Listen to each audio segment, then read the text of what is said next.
د افغانانو زړونه ولې د پاکستان په ماتې یخ شول؟ پاکستان نن څنګه ماتې وخوړله او افغانستان کوم ستر ریکارډ جوړ کړی وو؟ محمد نبي کومې خبرې خلک خفه کړي وو؟ افغانستان ولې هند ته لوبه وبایلله؟ له ټولو جزیاتو په دې ویډیو کې خبر شئ. نن اسیا جام کې د پاکستان او سریلانکا لوبه وه چې لومړی توپوهانه پاکستان پیل کړه او په دې هیله یې لوبه پیل کړه چې سریلانکا ته ډېر ستر هدف وټاکي، خو پاکستان په ډېرې سختۍ سره 122 منډې هدف ورکړه او بیا یې توپ اچونې کې داسې فکر کولو چې موږ به هم سریلانکا سره داسې لوبه وکړو لکه افغانستان چې له موږ سره کړې وه.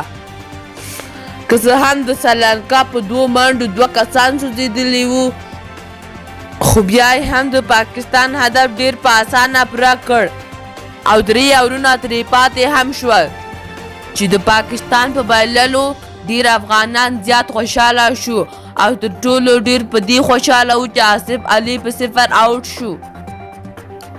بلخوا افغانستان لوبې بایللو ستره وجه د افغان لوبغاړو ذهني فشار یاد شوی ده، ځکه چې د افغانستان له ماتې وروسته لوبې کې یوه ورځ وقفه هم نه وه او محمد نبي له لوبې مخکې ویلي وو چې لوبغاړي ډېر زیات خفه وو.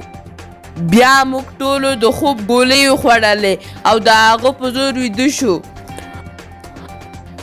نو خبره دا ده چې سریلانکا ډېر قوي ټیم ده او همدې قوي ټیم ته یوازې افغانستان ماتې ورکړې وه. نو که د افغان لوبډلې ته د لوبې لپاره 1-2 ورځې دمه ورکړی شوې وی، شاید له هند سره یې ډېره ښه لوبه کړې وی. د افغانستان او هند لوبه له لرې ښکارېدله چې افغان لوبغاړي نارامه دي. نن لوبه یو تمریناتي لوبه وه. فینل کې ټولو افغانانو د سریلانکا د بریا هیله څرګنده کړې. تاسې د چا مینهوال یې او د چا په ګټه خوشحالیږئ؟ خپل نظر مو کمنټ کې راسره شریک کړئ. تر بلې ویډیو د الله په امان.